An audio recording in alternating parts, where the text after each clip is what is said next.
Hello, everyone, and welcome to Tavern Watch Plays, where we play. I'm going to be your game master, master of ceremonies, storyteller, however you want to phrase it today, Joe Perez. And I have several wonderful folks who have volunteered to join with me today. Now, before I introduce them, I'm going to give you a little bit of a rundown on what we are playing today, because when I do introduce them, I want them to tell us what characters they'll be playing today. Today we are going to be playing Outgunned Adventure. This is a newer-ish game that was based around the Outgun system, which is all about cinematic tabletop role-playing games. This is one of those games where I won't be rolling any dice. It is entirely set up to make all choices rest solely in the hands of the player characters, and I am here to facilitate, hopefully, an entertaining time for everybody. This one, Outgunned Adventures, is something that is akin to the old school adventure movies that you're probably familiar with. Ones that come to mind are things like The Mummy Returns, or, you might be going with Uncharted, the video game, or Tomb Raider, or anything in that vein. There will be a mix of likely extreme violence, because that is the type of movies that they were at the time.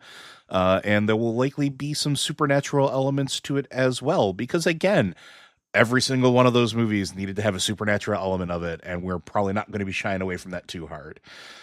But we'll talk more about the system as things come up and as we move into the game itself. But instead, I'm going to turn my attention over to our players, and I will have them introduce themselves and who they are playing. And we'll start with Eric. Eric, tell everybody who you are and what you're playing. All right, I'm Eric O'Day, writer at Blizzard Watch, and I am playing Savar Khan. I'm a fighter. I've got a little bit of an overconfidence streak, and there's really no challenge that I don't think can be solved by a good bit of punching and kicking. As is right and proper for a movie of this time frame. Next up, we have Liz. Hello, I am Elizabeth Harper, and I am playing Victoria Shing, or she prefers to be called Vic. And she's a bounty hunter of sorts. If you want to find things, people, anything you're looking for, she can usually track it down for you. And she's kind of hoping to maybe wrap up this career of hunting things and get one really great payoff and, retire to a beach somewhere, but who knows how long that's gonna take. All right, next up we have Matt.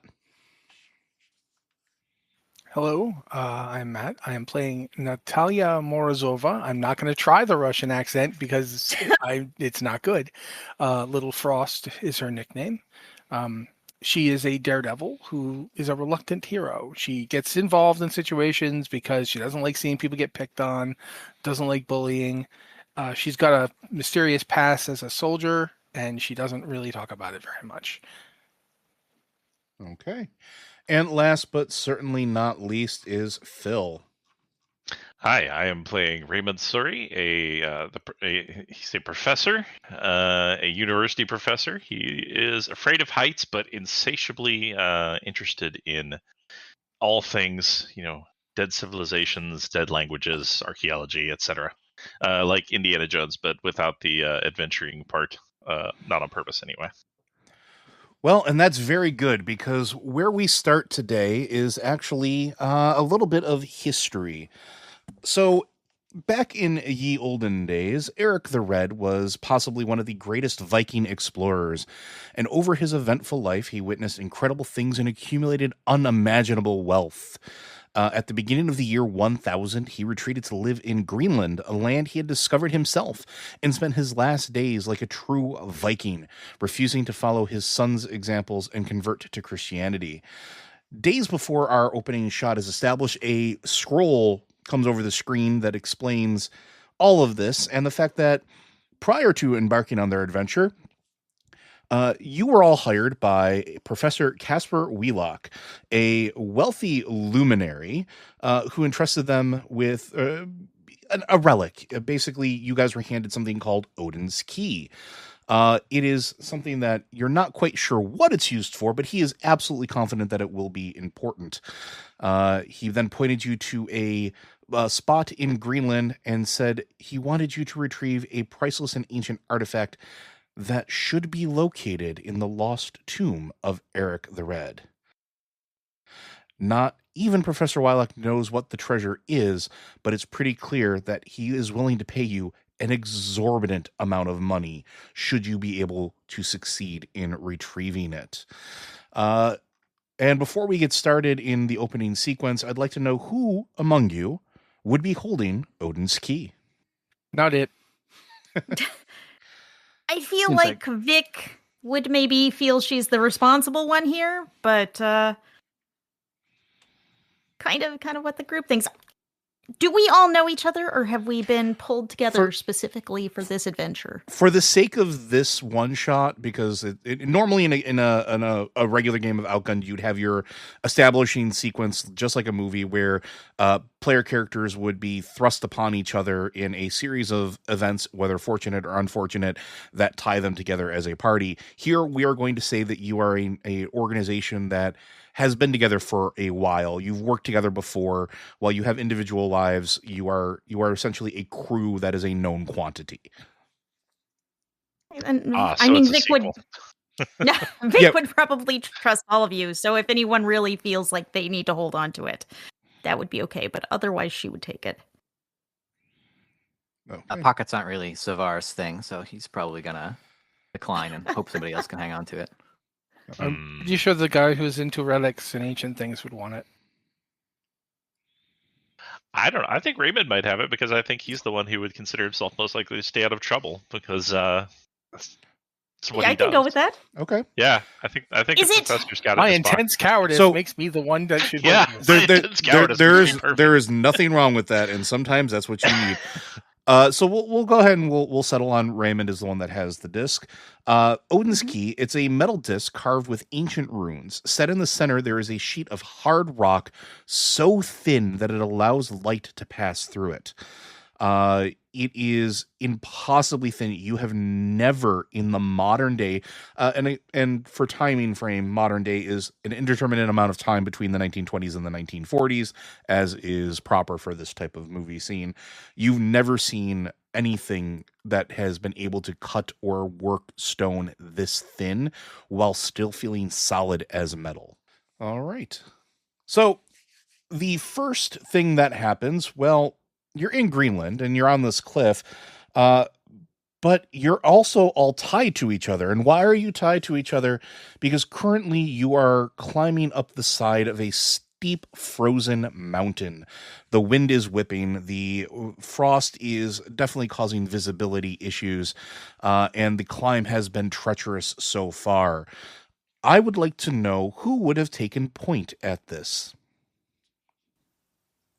I'm pretty good at climbing. I mean, between survival, endure, stunt, I've got pretty solid stats in that sort of thing. So, I think and plus I'm a daredevil. I think it would probably be like, a tall thing I could fall off of and die. That's amazing. Let's climb that. All right. We'll go ahead and say that Natalia takes the lead on this. You are all tied to each other as you're making your way up. Natalia placing pitons as she makes her way, finding each individual foothold. Raymond, you are absolutely terrified because the thick white clouds essentially you're so high up that you can't see the ground, and you are absolutely the last one in this train because you are probably by far not the most adventurously inclined. And so it's probably the safest to have you tied up. Absolutely true. And in fact, Raymond is afraid of heights. So he is doing his absolute best to not look down, to not think about down. Down doesn't exist right now. Okay, Vic, you were saying?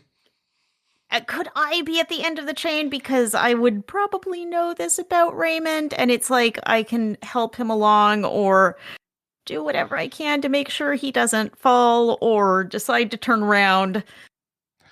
I will say that is perfectly acceptable as long as Raymond is okay with that. I don't know if that would trigger Raymond's fear having somebody behind him or not. I think that would be like a sense of comfort. It's like, I can't have. I obviously haven't fallen to my death yet because I've still got somebody behind me, somebody in front of me. I'm still good for now. Okay. And this is probably a good thing because Vic, as you look, you realize nobody would survive this fall. You know how far and how long you've been climbing, and with the way this wind is in the frost, any injury would definitely, if you didn't die from the fall itself, you would die from exposure. You've seen this before. It's not good. Definitely not saying that to anyone. All right. So with Natalia in the lead, you're the one that is responsible for placing the pitons and securing the ropes, which means you're the one that is going to be making our first roll of the game. Now, in Outgunned, there is you can use any die. Traditionally, the game itself has nominally 6-sided dice that have different symbols on them, and the game system itself isn't necessarily you need to beat, like, roll a 20 or something like that. Instead, it operates almost like Yahtzee rules. You want matches, pairs, more than one would be good as you make your way through. So in this particular case, I am going to go ahead and need you to make a brawn plus survival roll. And in this particular case, I just need to know your level of successes, how many matching pairs you have. Okay. And before, because this is again a dice of players have agency here, before you just roll your straight brawn and survival, do you have any gear or feats that would possibly be applicable to this to either modify the roll or add dice? I've got That Was Close and Thrill Seeker, but those are both for rerolls. Thrill Seekers repeat one reaction of roll of any kind, and Thrill Seeker is free reroll for dodging traps and finding cover. So technically, I think That Was Close might work in certain situations, but otherwise, I don't think I have anything that would specifically affect this. Yeah, I think that yours are more reaction based than anything else, which is fine. We'll talk about that if that comes up. So go ahead and roll a brawn and survival and tell me how many successes or how many pairs you get. Okay, I've got 2 pairs of 3. I've got 3, 3, 3, and 3, and then I've got a 5, and Well, that's it. A 3, 3, 3, and 3 is 4 of a kind. That is an extreme success. So that is actually very good. Which means that you wind up having no problem driving these large pitons home. You find the perfect spot to place them into the ice. You hit them exactly perfectly, not actually splintering or shattering the ice anyway around. And then you can start making your way up. This is actually very good because this bypasses a couple moments of skill checks because, again, the game is about more skill sets, skill challenges and things like that than it is just straight rolling for damage and things of that nature. So you put your weight onto it, you know that it will hold, and you make your way up, and you make your way through. Now, this also bypasses a difficulty or a complication, because had you not had more than a basic success, anybody who was using this next piton would have to flip a coin. And if it was if they lost that coin flip, the piton would slip out. So good job on you. The rest of you can make your way up pretty easily afterwards. And you, before long, find yourself on top of the mountain. You all didn't think it was possible, but as you crest the top of the mountain and gather your wits about you, the wind is harsher here than actually during the climb. You think that the mountain or the wall may have actually been buffeting some of the wind from you, making sure that you weren't getting the brunt of it. Now, where you couldn't hear this during the climb either, you hear the sound of waves crashing hundreds of feet below, sounding like cracks of thunder as it beats across the base of this mountain. It's like April in Novgorod. You look over the edge, and the camera follows you, basically just kind of like panning up and overhead. You see the wall you just had to climb, and it spreads so far that you are absolutely flabbergasted that you were able to make it or find a path that was that quick. You also think that it is appropriate that the tomb of a Viking explorer who once ruled the seas thousands of years ago would be located in such a beautiful, terrifying, and ultimately, at the time, unreachable place. At the top of this mountain, you actually do see a classic Christian monument dating way back probably to the year of 1000. It is memorial stone standing out against the sky. The huge gravestone is completely surrounded by ice, wedged deep and decorated with a Christian cross and the inscription Sicut Vixi Ego Relinquo. Does Raymond speak Latin? Yeah, I'd say Latin is probably in his repertoire. You are taking Probably, Go ahead. I was going to say probably a few languages that people don't know the names of. Probably. You're probably one of those few people that can speak Sanskrit. You're taken aback by the stark contrast of this monument here at the top of this mountain in the middle of nowhere, and bearing again Latin. It seems odd that a Viking adventurer would have chosen Latin as their gravestone inscription, and you know that it means "As I lived, so I depart." And as you step closer, you also notice that there's a slot in the tombstone that happens to be shaped exactly like Odin's key. Oh well, that's too tempting not to see if I can see if the key fits the circular indentation. Let's give that a shot. Okay.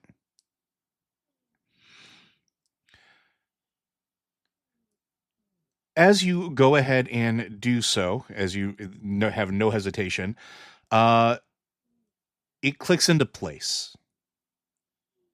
And then you start to feel a rumble. And it's small at first, but then the tomb itself starts to shake, ice cracking from it. Then the ground beneath the tomb starts to shake. And now you start to see that it starts to sink in on itself. I'm going to need everybody to roll a reaction in brawn and stunt.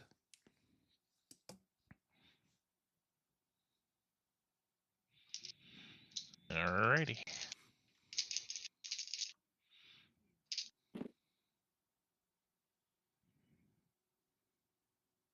Vic has 1 pair. Okay, that's a basic success. Savar's got a set of 3, so a critical. Okay. All right. So Raymond doesn't have any matches, but I do have a feat called I Meant to Do That says after failing a reaction roll, I can spend 1 luck to cause a positive turn of events. It looks like I have started with 1 luck, so let's go ahead and spend that. Okay. Why not? I think as like these things are collapsing, like collapsing on itself, I think like Raymond is like scrabbling for a handhold and starts to fall somewhere, and just his hands just happen to land on a rock that just forms like a perfect outcropping, and he kind of clambers to safety, or what passes for safety when you're in front of a collapsing tomb. Oh. And then Does it matter what I rolled? Oh, okay, it does. It does. I have 2 6s, 2 2s, and 2 5s. Okay. So technically, you have 3 Oh, basic. Sorry. No, it's 2 6. It's 2 successes. The thing next to a 5 is not a 5. Sorry, that was my. It's another 2. That's okay. You have 2 basic successes, which is more than enough. You all try to hold on as essentially this outcropping just completely crumbles beneath you. Now, what winds up happening here is those of you that succeeded will only be taking a single point of damage, or in this case, grit, which is our life bar here. anybody who failed will be taking 2 as you have the ground crumble beneath you and fling you down what you expected to be hundreds of feet, but you crash into what is essentially a freezing pool of water that shouldn't be here, but is absolutely here. Raymond, we have talked about this. You don't just put things in random tombs. How was I to know we'd end up taking an impromptu swim? At least a little bit of warning there, Four Eyes. You're all very mean to him. It's not his fault. He was dropped on head off Not in his his child, fault. I assume. I'm waist deep in the water in Greenland. Man, I gotta get out of here. It's kind of refreshing if you think about it. And I'm going to try to get out of that's the all. water. I don't want to like stay in it. Yeah. Like, you know, because I don't think anybody wants hypothermia. Yeah, That's a good question. How deep is the water? It's treading, like it's like the shallow end of a pool. Okay. It's like treading there. So you guys can make any place to get out. Like, you can make your way to. There's a little bit of an embankment that you can make your way up onto. And then as you are all berating Raymond or defending Raymond and trying to clear yourselves off, you notice what appears to be the entrance to a cave on this embankment. The path leading up to it is definitely covered in ice and looks well worn, but definitely has not seen foot travel in generations. The entrance to the cave itself looks rather natural. Does not appear to be man-made, but it doesn't look like it is quite sized for a man or human. What do you guys do?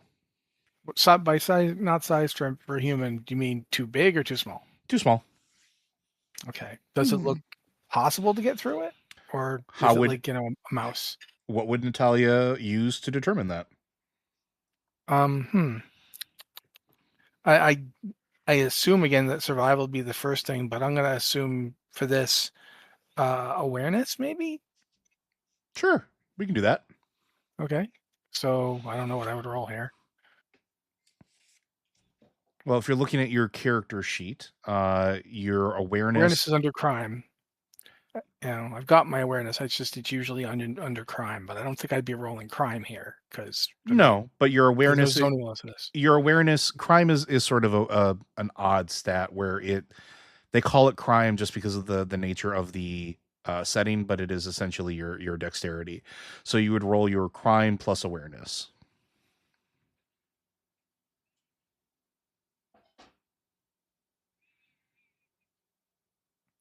Would anybody else like to take a crack at it while Natalia is looking? 3 1s. Okay. Nothing else that matches. I would like to examine the area for anything, like any other entrances that might be less obvious, or any like switches, and just anything that might lead us somewhere other than this too small door. Okay. We'll go ahead and say that could be a focus and detect, I believe. Focus and no. Or focus and no, either one. And I also have a feat for this where I gain a free reroll when looking for clues, following trails, or searching a room. Even better. Okay, I'm sorry, no and what? You said no, and you said no, and I'm going to say this is going to be focus. Okay, no and focus.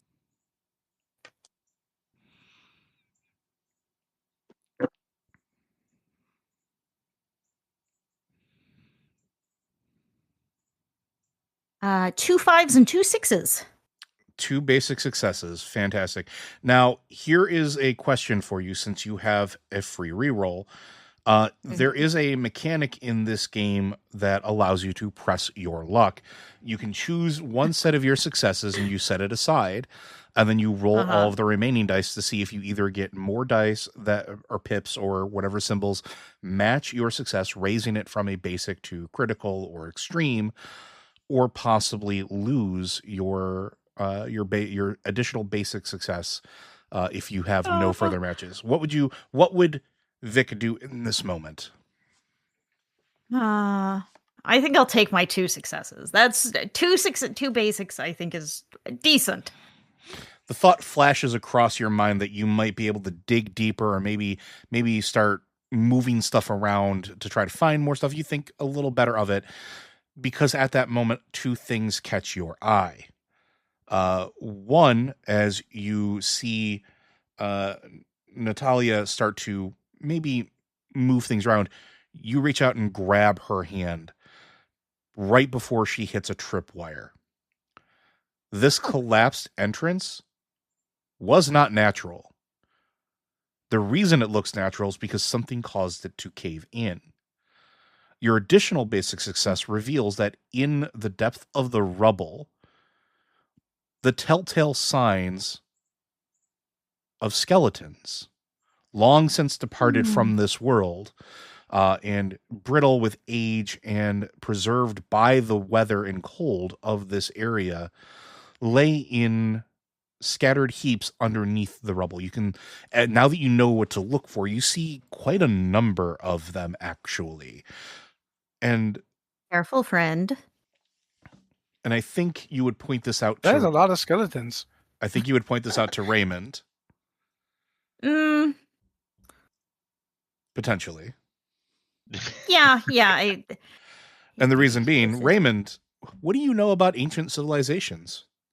I know a lot about ancient civilizations, but I don't know what I know about this one necessarily. Well, how would you, looking at your character sheet, how would you possibly identify that? Let's see. No seems like a dead giveaway. I don't see anything maybe more applicable than focus.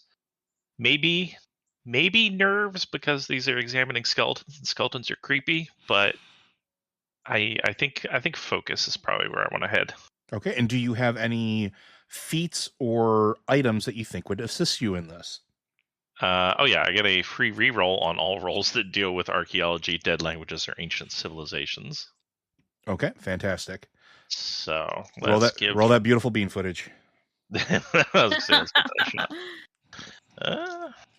All right. Just 2 basic successes.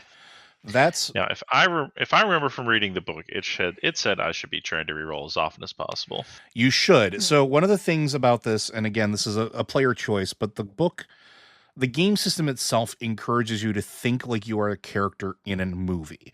And so it's that sort of over the top response to things rewards you. Yes, it can have a risk, but I get to decide what that risk is. And it could be very bad for you. It could be not very bad for you. It could be something as a defining character moment. It could give you a really cool scar. It could give you a phobia. It could just deal a point of damage to you. But you are encouraged to get that over-the-top success, because the more over-the-top you are, the more the scene sort of explodes, right? Think of it as Jeremy Irons in the D&D movie when he's told, just act your heart out, right? Like that's what this game wants the player characters to do. So yes, it does encourage you to reroll often. Never heard anyone say be Jeremy Irons in the D&D movie before. Well, now you have, and it's immortalized in our recording forever. I have a question about rerolls. Sure. If I use a reroll, I'm rerolling all of my dice? No. You set aside one of your successes and roll everything else. Okay. So I see. Yeah, I'm gonna do that. I'm gonna do a reroll. I'm gonna set aside the pair of 3s that I have and reroll the other dice. Fantastic. And I got an additional 3 to go with it. All right, so we have bumped up your basic success to a critical success, which is always better than 2 basic successes. All right, your critical success, as you're digging through very carefully, as now the tripwire and several other very precariously placed bits that look like they were natural, but now that it's been pointed out to you, you can see exactly how like moving this stone would have caused this entire section to collapse. And Natalia, now that it's been pointed out to you as well, you see it and you're actually able to start disarming some of them with your successes, which is good. Raymond, you notice that these are absolutely from the Viking era. These are probably from 1000, year 1000. The rotting torches, the crumbling weapons, the armor that disintegrates with your touch, all of this is in line with what would have been expected by an entourage that would have followed a Viking king. There is still some coins, not exactly well preserved, but not crumbling to your touch. And it looks like they're used to use, instead of just coins themselves, they would often melt them down into currency sticks, would be the best way to put it. So you would have a central stick that the coins would be slotted around, almost like a carrying case for it, but the thing itself was actually valuable. And you see a few of those absolutely still intact. So you could probably grab a handful of those if you wanted and try to preserve them later. Yeah, because those should absolutely be in a museum, not stuck down here in an old cave that hasn't been visited in thousands of years. And everybody at home Well, can take a hundreds, that's how drink, time as the works. professor said it belongs in a museum. That's one off the bingo card. Hey, I'm playing my part. Absolutely. It will take you some time, and you are definitely sopping wet, but you also notice that there's really no other way out. You have fallen into essentially a crater. You could try to climb your way back out, but the walls, again, are sheer and ice, and you are soaking wet. And the cave does seem like the best option, because at the very minimum, if you could get inside of it and make a small base camp, you could try to light a fire and at least dry yourselves out and give you some afforded shelter from the wind, which will kill you before too long if you're not careful. So we're going to go ahead and say that because you know the traps, you made that success, you're not at danger of collapsing it, but I will need brawn and survival rolls from anybody who is moving things out of the way to see how long it takes you. All right, Savar is going to come out and say, all right, I'll y'all do that done. as well. If you're done with the poking around, I'll get some of these rocks out of the way. I will do what I can to help. Okay. Now, in this particular one, there is not necessarily there kind of is a help mechanic, but it's not exactly the same as other games. You essentially are adding to the dice pool for somebody else. So, Okay. you can give somebody +1 dice. It's very similar to Power by the Apocalypse in that way, where you can increase somebody's ability to roll dice or their pool by saying, I'm going to give them an assistant and explain how you're assisting them. So in this moment, does Vic assist somebody or does Vic dig in? I will assist, because I am probably not the best one at this, but I can follow instructions if it's pointed out where to move rocks. Okay, we'll say Savar is going to get first crack at it because Eric has not rolled any dice today, and I want to make Eric potentially fail at something. Let's see how it goes. All right, so I've got brawn force. I've got 5, so with the +1, that's 6. And I've got 2 basic successes. Okay, would you like to try to Right. push that luck? Would you like to take one success, set it aside, and roll the dice again? Yeah, let's go with that. Let's try to re-roll it and try to push that up.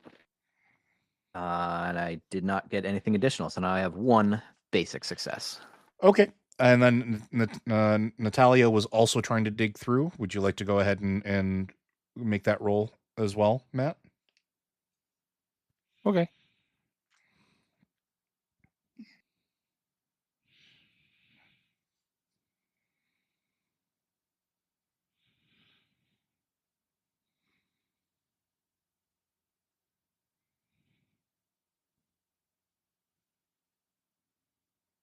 I have 3 2s and then nothing else. Okay. That is a critical success. Between the two of you, you take what probably would have been 5-6 hours worth of clearing cautiously and safely, because again, you're not in danger of tripping the trap anymore, but it does take time to work around it, right? That adds a little element of time and critical thinking to it as you're moving the most cursed Jenga that we seem to always have in our games, apparently. It takes you about an hour between the two of you to clear it out. In the meantime, you're feeling that sort of hypothermia, start to set in. The wind is starting to bite. The ice is starting to form around your clothes. But you manage to break into the cave, and it is almost an instantaneous relief as you move past the corpses and the collapsed entrance into what looks like a hand-hewn chamber. It almost is like an antechamber. It's not exactly furnished because, well, it's been almost 1,000 years since the last time somebody has been here. You can see the remnants of what were chairs or remnants of what might have been pillows or creature comforts at the time. A rusted metal fire pit sits at center of this small chamber, and you are pretty sure you can get a fire going and warm yourselves up before making any further progress into or beyond this point. I will definitely do the fire thing. All right. We're not going to make you roll for that, obviously, because it's a fire. You guys are seasoned adventurers. If you don't know how to start a fire, we have other problems. I mean, yeah, if I failed at this roll, it would just be so sad. But one thing you do notice is that even before the fire, the temperature is decidedly warmer than it is outside. And not just because of the breaking of the weather. And I will give you all a few moments to do as you will, as you are essentially recuperating for the next little bit. And this is where we enter not necessarily a downtime scene, but a transition scene where your player characters can now interact with each other and potentially roleplay, have any conversations for a little bit to sort of develop the story and the scene and move forward from there. I will say that, Raymond, before everything did crumble, you were able to grab the key because you are smart enough to not want to leave that behind if you can. Or if you can avoid it. So you have it. And it is still icy cool to your touch as maybe you take a look at it and the fact that you almost got everybody killed again. Yeah, I think by way of attempting to make up for nearly getting everyone killed, I think Raymond will. So those little the currency sticks you were talking about. I'm gonna obviously keeping one of those for himself to put back on display when we get back to civilization. But I think I'm gonna kind of offer those to my fellow adventurers as kind of a make peace offering. I don't need to necessarily know what they're going to do with it, but I know they're as interested in treasure as I am, if for different reasons. So, Natalia is actually like sitting here cleaning her gun, and would I have two or just one? I just have one. I'm cleaning my gun, making sure it's going to operate properly in case anything comes by. And as you come around with it, I'm like, I do not need your gold stick. Are you sure? It's fascinating, even if you're not interested in the monetary value. Is it an ancient artifact that would allow me to kill an immortal who's been haunting my family for the past 1,000 years? Maybe if you throw it at him very hard, I suppose. Well, until you know for sure, hang on to it. I'll just hang on to yours. If it turns out you need it, you know where to find me. In this moment, has Natalia ever mentioned that to this group before? No. So you all hear this. Yeah, I think maybe as Raymond is walking away, he kind of has a moment where he just kind of stops and freezes, like, wait, what? But he does not press the matter further because he doesn't need an immortal being hunting him as well. I think Vic just shrugs it off. Okay. Weird. I'm Russian. Things are wrong. Another day ending, and why? Why does she keep doing this crazy job? Savar's first thing he did get in the chamber and noticing it's warmer is shed the coat because it's cramping his style. And he's going to start warming up by the fire, massaging his muscles and cracking his knuckles when he hears it. He's going to say, sounds like a movie producer always hounding you. Yes, very like a movie producer. In fact, that's what it is. It's a movie. She knows what I'm talking about. Yes. Yeah, I'm just drying off and listening, but okay, there's what can I add to this?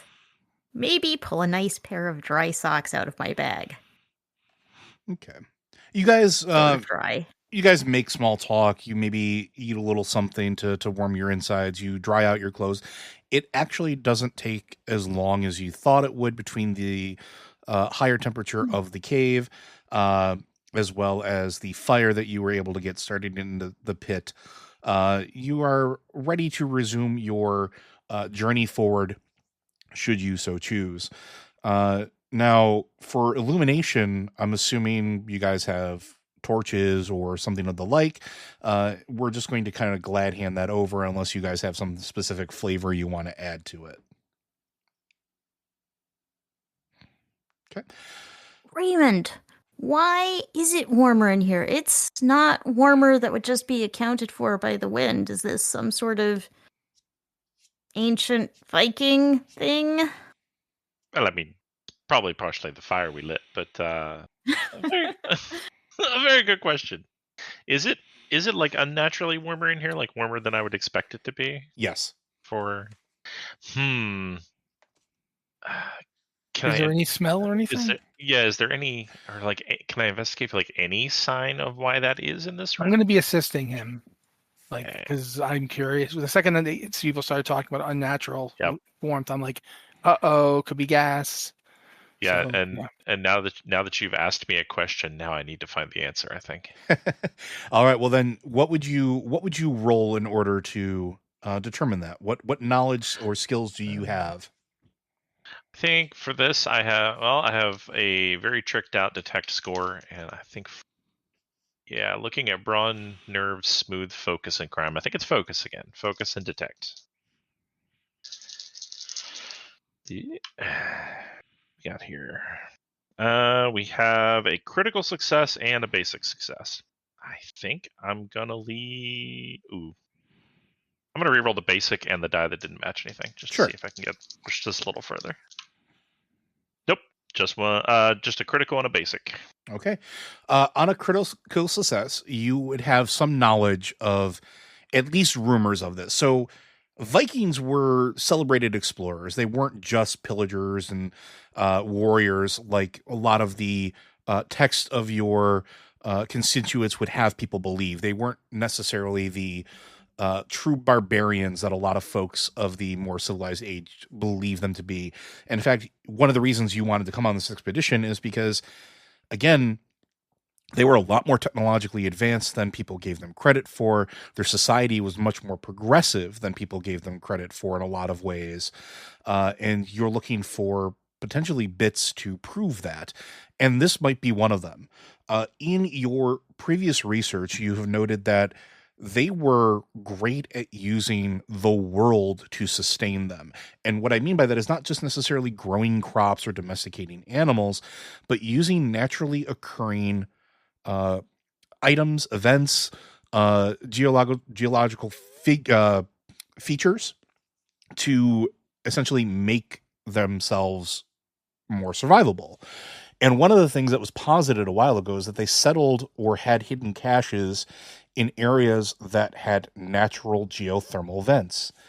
And this might actually be one of them. As you take a closer look towards the side of the hewn cave stone, you see that there are holes that do lead deep into the ground. You bring your torch over to them. Nothing ignites. You don't smell any methane or anything like that. That's fine. But you can't see the bottom of them.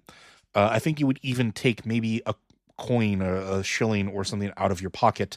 And if you drop it down, you can hear it clattering on the sides, and it continues to go, and it gets quieter and quieter. You never hear it drop or hit bottom.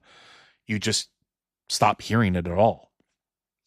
It's entirely possible that they discovered a natural geothermal vent and built this cave on top of it, or modified a naturally occurring cave as a result of it.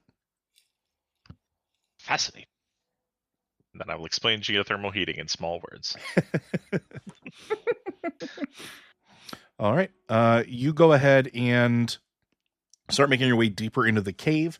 As you notice that the cave itself is not exactly finite. There is a path towards the back of it that looks like it is tucked behind almost like a half wall, or basically if you look at it straight on, you wouldn't see that there's a path there. But if you move further to one side or the other, you can see that the wall is not exactly level. It's almost like it's hidden in plain sight. And you start making your way through this pathway. Who's taking the lead? I think Savar would probably be willing to head forward. And anybody else spooked by those skeletons? I'm not. And just kind of head off when it seems like everyone's ready. Can They're I shaving a bit keep again, an man. The skeletons are spooky. Can I keep an eye out for traps, anything that might come out of the floor or the walls or the ceiling? Because I've seen bad things happen to people, and I keep my eyes open. That is fantastic news. Why don't you go ahead and tell me what skills you'd be using to keep an eye out for traps?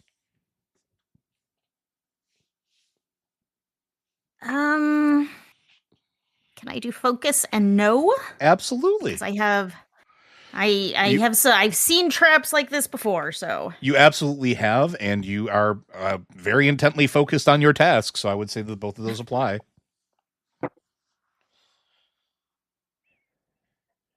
This place dates back to the 10th century. The year 1000, yep. Which is around the same time that the Rus were founding Russia. Yep. Which is true, I know this. I'm looking for any inscriptions that talk about religious practices. You don't see anything currently in this like immediate area or tunnel. I'll be continuing this. I will make a note of that actually, and if something pops up, I will let you know when you would be perked. Go ahead, Liz. I got 2 pairs, but I will try and push it. I'll use my free reroll for my detective feat. All right, let's go. And I got nothing. Okay. You have at least a basic success, which is good, because as Savar bravely moves forward, there are a couple points where you do kind of tug at the back of his shirt and stop him from stepping in specific places with stones that you're not sure are or aren't trapped, but they certainly don't look solid. They look a little more mobile than maybe the rest of them around him. So you may have stopped some traps. You may have just scared him for nothing, but either way, you did okay. Even if I scared him, it's good to be a little cautious. Wary. Yeah. Come on, Vicky. You think I'm going to fall right through the floor or something? It's possible. just staring at him dead on and totally straight faced. All right, you move forward, and as you continue to move forward, laughing at the throwing caution to the wind on Savar's point, but maybe paying a little more attention than you were before. The stone beneath your feet eventually moves from rough stone to hewn stone, where it is perfectly finished and polished, and well, you see the beginning of a man-made hallway that absolutely dates back to the year 1000. You're on what you would assume is the correct path. And as you raise your torches high, you notice that at the end of this hallway, some indeterminate amount of feet ahead of you, because I don't have a number and I'm not making one up here, is a stone statue. And it is of Odin, the Norse god, holding a golden spear in one hand. And before you lays a tiled path. And you won't be able to see it at home, but I am putting it into our group chat so that everybody can see it. The tiles are discolored in various different scrapings or etchings and textures, but they are all in fact man-made. Several of them look as if they were made out of volcanic glass. Some of them look like they're made to appear as if they were natural parts of the stone, but you can tell because of how they're cornered off that they are not. And yeah, this seems to be possibly what you're looking for, because that spear is flawless. It is not touched by age or time. It does not look like it is decayed. And in the torchlight gleams so brightly that at a couple points you have had to shield your eyes. And above it, let's see here. I need to know what everybody does in this moment, now that you see the path and the statue at the other end of it. I am not stepping on any of those tiles until they've been checked out by somebody. Me. I or am somebody else. definitely examining the tiles. I want to know,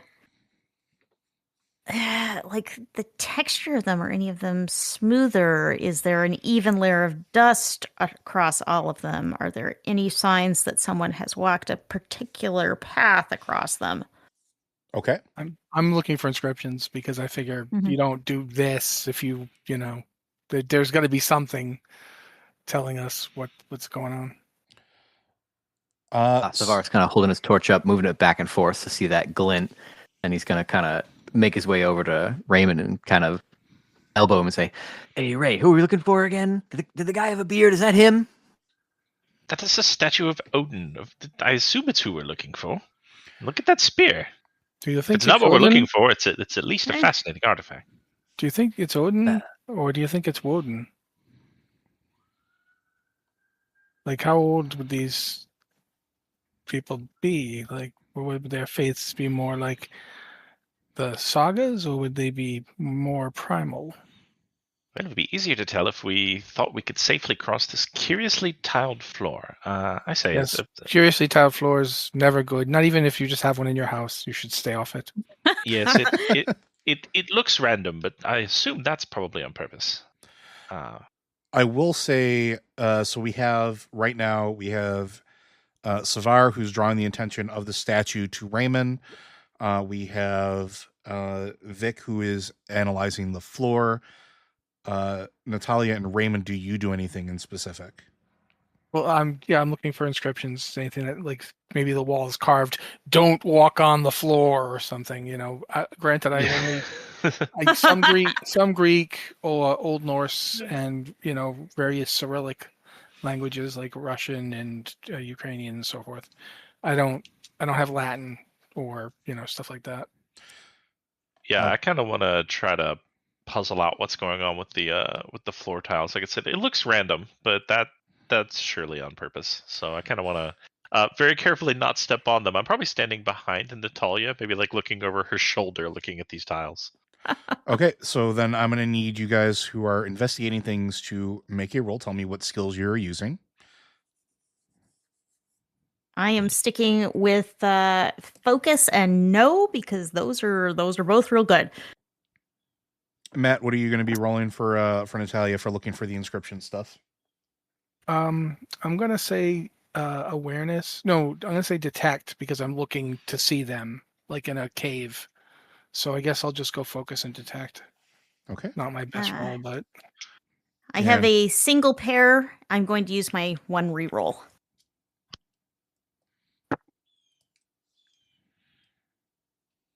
Now I'm up to 2 pairs. Okay, so 2 basic successes.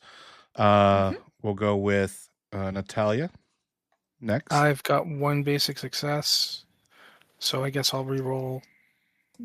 I have repeat. No, it's not a it's a reaction roll. So I don't have a free reroll. So can I reroll here? Yeah, you can. Okay. Yeah, I'll put this 1 success aside and try the 2 that didn't succeed. Nope, nothing happened. So just the 1 success. Okay, and then Raymond. Okay, I'm gonna use focus and detect for kind of the same reasons Matt outlined. I'm not really trying to see what I know about these tiles so much as if I can spot, like, Raymond's basically doing like pattern spotting. Like, is there a reason these are laid out like this in particular? Okay, so that is just 2 basic successes. I'm gonna go ahead and re-roll. Okay, we turned the basic into a critical. So with the archaeology feat, I know we get a regular reroll. Can I then also use archaeology for another reroll to basically keep trying to push my luck on this? Rerolls technically can be pressed further, so you should be able to do that. And yeah, I don't see a Yeah, reason why I'm not. gonna do one more. I've got And for those of you at home, if I'm getting anything wrong on this, I apologize, but we're just rolling with it. Yeah, I'm gonna use. That's how I remember it. Is like there's one reroll you can do normally, and these are like an extra one to push even harder. I want to try to get this critical success a little higher. Yeah, the ones that you need the extra push for, I think you need to have a skill for. All right, so I have whatever a 4 of a kind is. I have 4 3s when all is said and done. That is an extreme success. Yeah. Okay. All right, so as Vic and Raymond are looking at the tiles, there are a couple things that are very, at least apparent to you once you start, not necessarily poking at them, but as you get down and you look around, there is not a discernible pattern. They do appear to all be at least random. In particular, there's nothing for you to recognize as far as like, oh, we should always hit like the blue ones or something like that. They all seem to be a random smattering. Very, very rarely are two of the same cut next to each other. You, Vic, are looking for signs of like where, if there's like, I'm assuming that you're looking to see if there's a path that somebody had trodden on before. And I will say, no, unfortunately, you do not see anything like that. But the two of you do notice something very specific. Every single tile you see at the beginning, at least within your easy eyesight, is mobile. You think that all of them are set up to be pressure plates of some type. Hmm. And yeah, that's a lot of plates. Natalia, you're looking for inscriptions and you're looking for anything that looks like written language or symbolism. And your eyes keep lingering back to the Odin statue. That question you asked earlier keeps nagging at your brain. Is it Odin or Woden? A actual distinct and important question that you're surprised Raymond didn't seem to latch onto. But you do notice that on the statue of Odin, there is what looks like some symbols. On its face is a golden eye patch over its left eye. And on the patch, there are runes that look extremely similar. Actually, you're thinking about it, identical to the ones that were on Odin's key. Raymond, can I look at the key for a moment? Yes, of course. And I'll dig it out of a pocket and hand it over to Natalia. Does this thing remind me of an eye? Why, no, but it does remind you of a monocle. Remember that stone that's possibly thin? Right, Yeah. you can see through it. Light passes through it. Seems to be just fine. I'm going to hold it up and look through it at this statue. I need to know which eye you look through. My left eye. And I mean my left eye, not like left. I'm not saying left as if I were facing the Your statue. actual left eye. Yeah. Congratulations. All right. So as you look through and as the light plays off it, you raise the key to your left eye and you see what seems to be, well, illumination? Light? I'm going to need you to do me a favor and roll me a focus and no roll. Okay.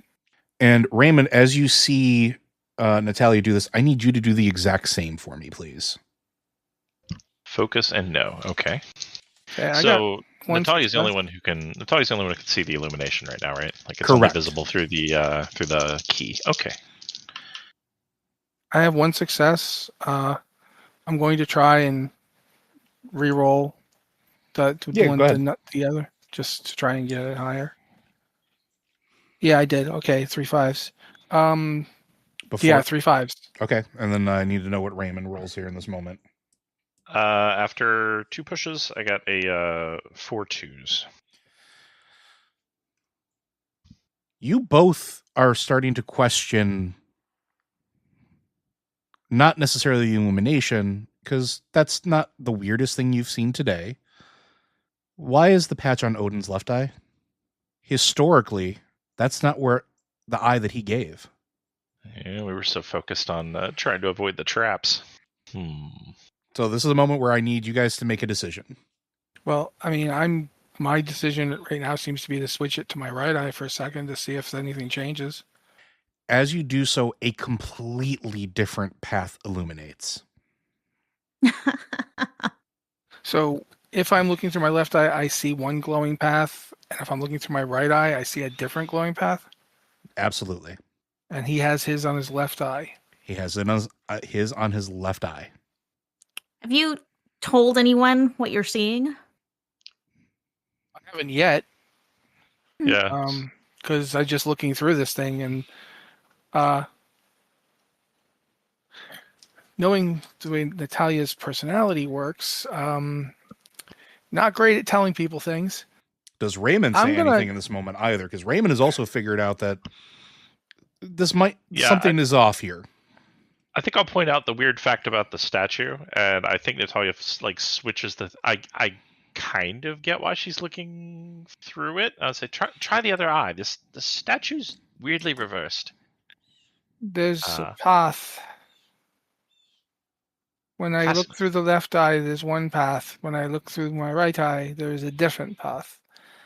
The statue's got its left eye missing, which could mean that that's the eye to use, but it could also mean that he lost his left eye, so maybe I shouldn't trust it? Like, he would be seeing the world through his right eye. Because he doesn't have a left.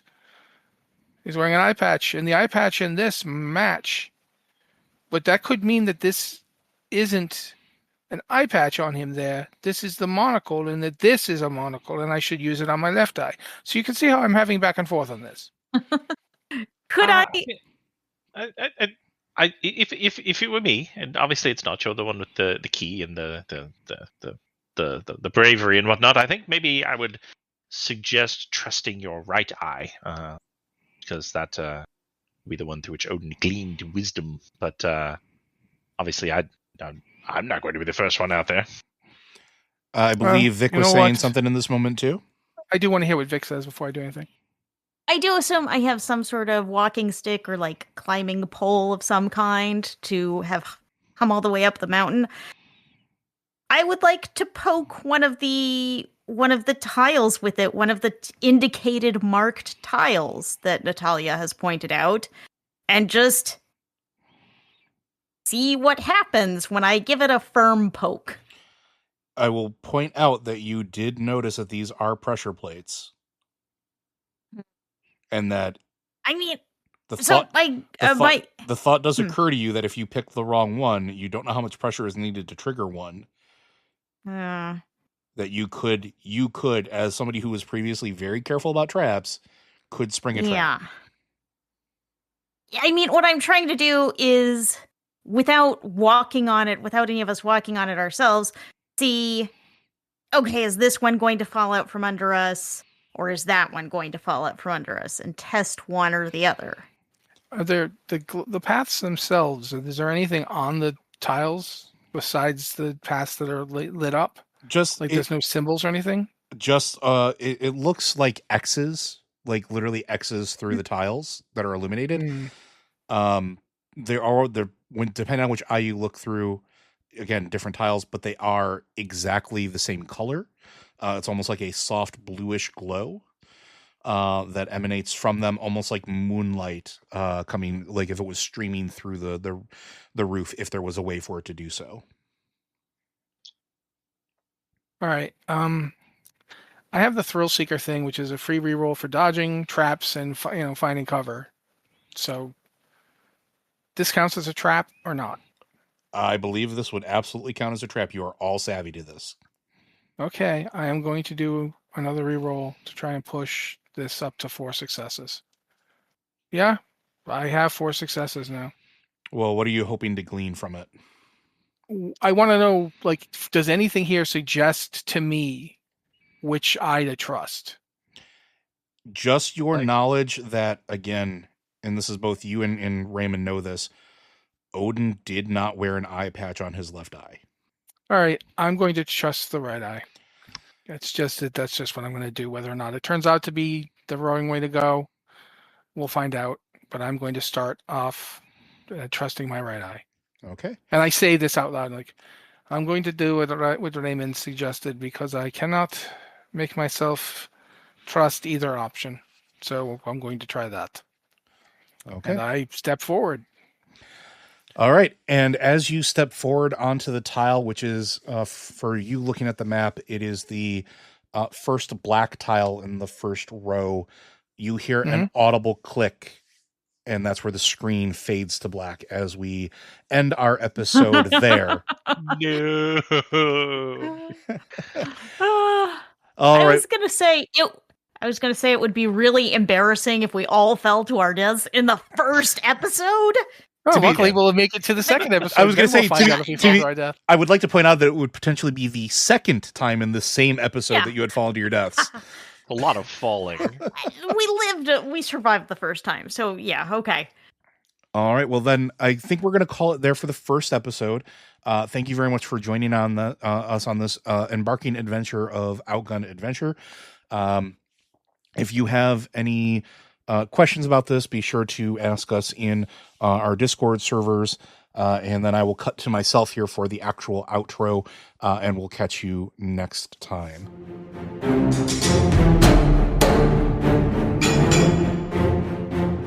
Blizzard Watch is made possible due to the generous contributions at patreon.com/blizzardwatch. Your continued support means that this podcast site and community is able to thrive and grow.